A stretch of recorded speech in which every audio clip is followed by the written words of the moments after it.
अस्सलाम वालेकुम स्टूडेंट्स, कैसे हैं आप सब? ठीक ठाक, उम्मीद है आप सब बढ़िया होंगे। और आज का लेक्चर बहुत ज़बरदस्त है, बहुत ही इम्पोर्टेंट है, बहुत ही इंटरेस्टिंग है, डेली लाइफ के साथ है, प्रैक्टिकल एग्जाम्पल भी लेंगे। सही है। सर्दी बहुत ज़्यादा है और 3 दिन से फोग है, जा ही नहीं रहा, बस कंटिन्यूसली फोग वो स्टार्ट है। अब लेक्चर की तरफ जाते हैं। उन लोगों का बहुत बहुत शुक्रिया जो सपोर्ट कर रहे हैं, जो कमेंट कर रहे हैं, ठीक है, और वीडियो को शेयर कर रहे हैं, उनका मैं बहुत शुक्रगुजार हूँ। और अल्लाह उनको लंबी ज़िंदगी दे, खुशी वाली ज़िंदगी दे और अल्लाह उनको कामयाब करे। अच्छा, आज का लेक्चर हमारे पास है कोलिजन। आपके बुक में एक टॉपिक है कोलिजन एंड एक्सप्लोजन। टॉपिक तो नहीं है, उन्होंने डायरेक्ट लिखा है कि momentum in term of collision and momentum in term of explosive forces या एक्सप्लोजन। सही। तो पहले हम कोलिजन को पढ़ेंगे कि कोलिजन क्या है, क्योंकि अगर कोलिजन का पता आपको नहीं है तो आपका change in momentum in term of collision का समझ नहीं आएगा। क्योंकि आप कहेंगे कि सर कोलिजन क्या है, पहले तो कोलिजन समझाए ना, फिर तब जाके अब हमें मोमेंटम और कोलिजन का रिलेशन बताए कि कोलिजन की वजह से हमारे पास क्या चेंज आ रहा है मोमेंटम में कि नहीं। इसी तरह एक्सप्लोजन भी है, एक्सप्लोजन क्या है, फिर जाके हम पढ़ेंगे कि change in momentum in term of explosion. ठीक है। अच्छा, कोलिजन क्या है हमारे पास? बहुत आसान है, डेफिनेशन की तरफ गौर से देखिए। डेफिनेशन में लिखा है कि an event during which particle come close to each other and interact by means of forces is called collision। ये हमारे पास वो इवेंट है। सही। क्या है वो इवेंट है जहां पे हमारे पास कोई दो पार्टिकल क्या होते हैं, दो पार्टिकल इंटरेक्ट होते हैं बाय मीन ऑफ फोर्स, किसी फोर्स के जरिए से। किस तरह? फॉर एग्जांपल ये दो मार्कर है, एक ऑब्जेक्ट ये है, एक ऑब्जेक्ट ये है। कोलिजन किसी कहते हैं कि मैं इन दोनों मार्कर पे फोर्स लगाऊं और ये दोनों एक दूसरे के साथ क्या हो जाए, इंटरेक्ट हो जाए, ठीक है, मिल जाए। या आप एग्जांपल ये भी ले सकते हैं कि एक गाड़ी उस तरफ से आ रही है, एक उस तरफ से आ रही है, तो कुछ फोर्स के जरिए से वो उस तरफ से आ रहे हो, इस तरफ से, और वो एक दूसरे के साथ क्या करे, टकरा जाए, इंटरेक्ट कर जाए। इसको हम क्या कहते हैं, कोलिजन कहते हैं। कैसे देख इस तरह डज, किस तरह डज, ये क्या है हमारे पास, कोलिजन है। तो डेफिनेशन में क्या लिखा है कि ये हमारे पास वो इवेंट है जहां पे कोई पार्टिकल इंटरेक्ट करे किसी फोर्स की मदद से, एक दो बॉडी एक दूसरे के साथ क्या करे, इंटरेक्ट करे। इसको हम क्या कहते हैं, कोलिजन कहते हैं। यहां पे इंपॉर्टेंट बात एक ये है कि हमारे पास कोलिजन जो है, कोलिजन वो हमारे पास एक्सटर्नल फोर्स से ग्रेटर होगा। मतलब जितना फोर्स ये दोनों लगा रहे हैं ना, ठीक है, उससे ये जो हमारे पास कोलिजन का फोर्स है ये क्या होगा, ज्यादा होगा। जरूरी बात है, एक एक्सटर्नल फोर्स इसका है, एक किसका, दोनों कंबाइन हो जाए तो ज्यादा होगा ना। फाइनल जो हमारे पास फोर्स आएगा वो क्या होगा, कोलिजन वो ज्यादा होगा। ठीक है। तो अगर कोई पूछे कि कोलिजन का जो फोर्स है या एक्सटर्नल फोर्स जो अप्लाई हो रहा है वो ज्यादा है, एक्सटर्नल फोर्स ज्यादा होगा या कोलिजन फोर्स ज्यादा होगा, तो आप कहेंगे कि कोलिजन वाला। सही है। अच्छा, कोलिजन का समझ आ गया, आया? कोई दो बॉडी हमारे पास जब इंटरेक्ट करते हैं किसी फोर्स की मदद से, इसको हम क्या कहते हैं, कोलिजन कहते हैं। अब जो मेन टॉपिक है हमारे पास जो पेपर में आता है कि डिफाइन या proof change in momentum in term of collision, या explain change in momentum in term of collision, या describe change in momentum in term of collision. तो क्या मैंने लिखा है, एग्जांपल हम लेंगे। सही है। क्या है, consider a system of containing two object A and B. ये हमारे पास एक सिस्टम है जहां पे दो ऑब्जेक्ट है हमारे पास, एक ऑब्जेक्ट है ए और B, A B, A B, ठीक है। क्या है कि हमारे पास एक सिस्टम है जहां पे उसमें हमारे पास एक दो ऑब्जेक्ट है, एक का नाम है ए, दूसरे का नाम है बी। सही। फिर क्या है, ऑफ मास इज m1, एक का मास है m1, दूसरे का मास है m2। सही है। फिर क्या है, moving with velocity u1 and u2। ये दोनों ऑब्जेक्ट किसी सिस्टम में है, एक का नाम a है, दूसरे का नाम b है, एक का मास m1 है, दूसरे का m2 है। m1 की जो वेलोसिटी है वो u1 है, m2 की जो वेलोसिटी है वो हमारे पास u2 है। फिर क्या लिखा है, respectively as shown in figure, इस फिगर में देखिए। सही है। The total momentum before collision. अब ये दो पार्टिकल है, फॉर एग्जांपल ये दो मार्कर है,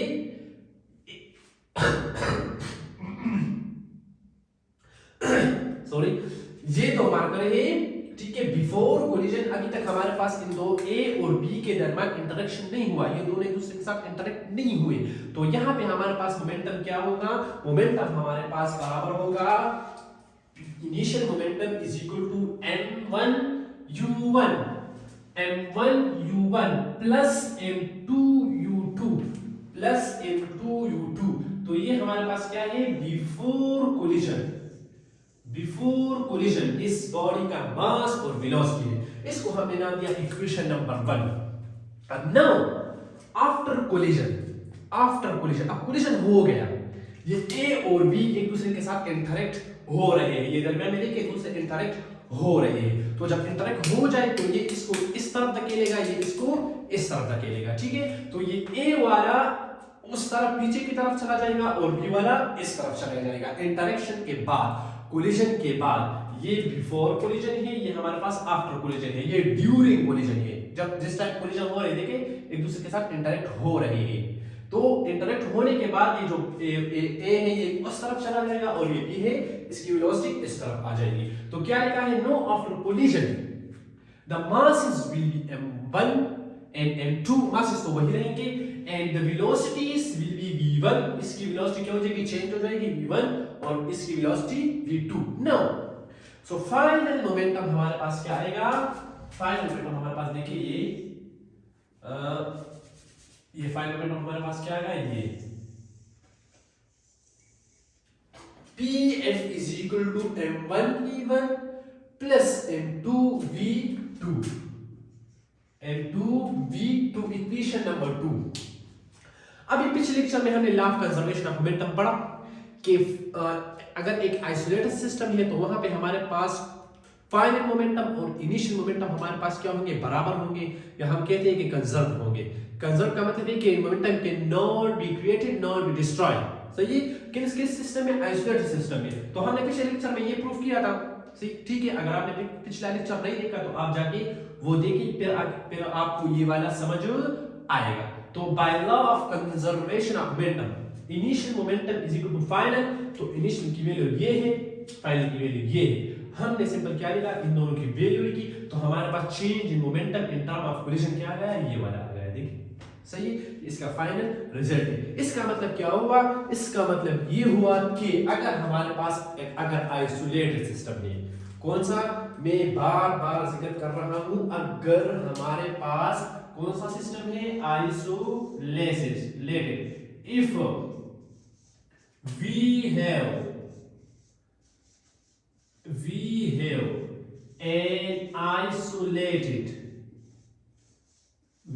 have an isolated system, the final momentum must be equal to final momentum initial momentum, इसका ये मतलब है, ठीक है, कि अगर हमारे पास कोई आइसोलेटेड सिस्टम है तो वहां पे हमारे पास फाइनल मोमेंटम बराबर होगा इनिशियल मोमेंटम के, या आप ये भी कह सकते हैं कि इनिशियल मोमेंटम बराबर होगा फाइनल मोमेंटम के। ये था हमारे पास change in momentum in term of collision. एक लेक्चर में दोनों पढ़ते हैं, कोलिजन और एक्सप्लोजन, ठीक है, बात दो अपलोड नहीं करते, बस एक ही साथ दोनों को अपलोड में करता हूं। पेपर में दोनों साथ क्या सकते हैं, अलग क्या सकते हैं, वो लोगों की मर्जी है, जिस तरह पेपर बनाते हैं, ठीक है। नेक्स्ट हमारे पास है एक्सप्लोजन। सिंपल देखिए, explosion is opposite to the collision. Collision में दो बॉडी इंटरेक्ट करते हैं एक दूसरे के साथ, इसको हम एक्सप्लोजन कहते हैं, सॉरी कोलिजन कहते हैं। एक्सप्लोजन क्या होता है कि दो ऑब्जेक्ट अपार्ट एक दूसरे से चले जाए, दूर चले जाए। क्या मतलब है, यहां देखिए डेफिनेशन लिखा है, the process in which the particle of the system में जो पार्टिकल है move apart from each other, वो एक दूसरे से दूर चले जाए, ठीक है, after an intense interaction is known as, लेकिन कब ये अपार्ट जाएंगे, जब हमारे पास इन दोनों की तरफ पहले इंटरेक्शन हो जाए, कोलिजन हो जाए, कोलिजन के बाद इन क्या हो जाएगा, ये एक दूसरे के साथ जब कोलाइड करेंगे तो एक दूसरे के उसके बाद क्या होगा, अपार्ट चले जाएंगे, दूर दूर चले जाएंगे। जिस तरह यहाँ पे कोलिजन हुआ है ना, देखिए दोनों इंटरेक्ट हुए हैं, लेकिन उसके बाद ये दोनों एक टेस्ट फोर्स के साथ दोनों अपार्ट एक दूसरे से दूर चले गए, इसको हम क्या कहते हैं, एक्सप्लोजन। एक्सप्लोजन सिंपल धमाके को भी कहते हैं, सही है। जैसा धमाका होता है ना, डूम, तो पार्टिकल होते क्या हो जाते हैं, एक दूसरे से ऊपर, कुछ हवा में, कुछ इस तरफ सारे एक दूसरे से दूर दूर चले जाते हैं, इसको हम सिंपल क्या कहते हैं, एक्सप्लोजन कहते हैं। अब टॉपिक है कि change in momentum in term of explosion. In term of collision हमने पढ़ा कि इनिशियल मोमेंटम और फाइनल मोमेंटम क्या होंगे, सेम होंगे, ठीक है, जब कोलिजन होगा। अब एक्सप्लोजन में क्या होगा, यहां पे देखिए, consider an isolated system of bullet of mass m1। कह रहे कि हमारे पास एक आइसोलेटेड सिस्टम है जहां पे एक बुलेट है जिसका मास m1 है, सही है। ये देखिए, ये बुलेट मैंने बनाया है, ट्राई किया है, अच्छा डायग्राम है, तो ये बताइए अच्छा है, बुरा है, बस आप ये एक हमारे पास एक राइफल है, ठीक है, राइफल गन है, तो इसमें एक बुलेट है जिसका मास है हमारे पास m1, मास क्या है, m1, सही है। And gun of mass m2, और इस गन का मास क्या है हमारे पास, m2 है, क्या है, m2 है। बिफोर फायरिंग, फायरिंग से पहले मैंने इस तरह पकड़ा है, फायरिंग नहीं किया, तो क्या होगा, ठीक है, velocity of the bullet as well as the gun is zero. Simple, ये तो सिंपल बात है। जब मैंने इसको इस तरह पकड़ा है, ठीक है, ये राइफल है, मैंने इसको इस तरह पकड़ा है, रेस्ट में है, मैंने कोई एक्शन नहीं किया, तो ये बुलेट भी रेस्ट में है, मतलब वेलोसिटी जीरो है, गन भी कोई वेलोसिटी नहीं है। तो बिफोर क्या, बिफोर फायरिंग, फायरिंग से पहले the velocity of the gun and the bullet will be zero. इसका मतलब ये हुआ कि हमारे पास इनिशियल वेलोसिटी क्या है, सॉरी इनिशियल मोमेंटम क्या है, जीरो है, क्योंकि कोई मोशन ही नहीं है, कोई वेलोसिटी नहीं है, तो जब वेलोसिटी नहीं है तो हमारे पास क्या होगा, वो मोमेंटम जीरो होगा। क्यों जीरो होगा, यहां पे देखिए, ये आपने मोमेंटम का पढ़ा है ना, p = mv, तो यहां पे वेलोसिटी को जीरो पुट करो, ठीक है, तो ये ऑलरेडी क्या हो जाएगा, जीरो, तो मोमेंटम हमारे पास क्या होगा, जीरो, तो इनिशियल मोमेंटम हमारे पास क्या हो जाएगा, जीरो होगा, ठीक है। p i = 0, ये जीरो है, सही है, मैंने ऐसे रखा के साथ इसकी आगे नोट बनाइए। So after firing the bullet, मैंने क्या किया, बुलेट को फायर किया, बुलेट आगे जाएगा, ठीक है, बुलेट आगे जाएगा और ये गन जो है ये पीछे की तरफ आएगा सेम वेलोसिटी से, सही है। बुलेट फॉर एग्जांपल ये ग्रीन जो है ये बुलेट है, मैंने क्या फायर डंस, तो ये आगे चला जाएगा इस तरह, और ये जो गन है ये पीछे आएगा, सही है। तो क्या है, bullet the velocity of bullet is vv, तो यहां पे ये जो वेलोसिटी है बुलेट की वो हमारे पास vv के बराबर होगा, किस चीज के बराबर होगा, vv के, इसके vb, और जो गन की वेलोसिटी वो हमारे पास vg के बराबर है। vg का मतलब है वेलोसिटी ऑफ गन और vb का मतलब है velocity of bullet. Both the velocity are opposite in direction, दोनों वेलोसिटी हमारे पास क्या होंगे, डायरेक्शन में अपोजिट होंगे, एक बुलेट आगे जाएगा और राइफल पीछे आएगा, सही है, गन पीछे आएगा, जब रिकॉइल करेगा तो पीछे आएगा ना, अगर फायर किया है अगर नहीं किया तो ट्राई करें, सही है।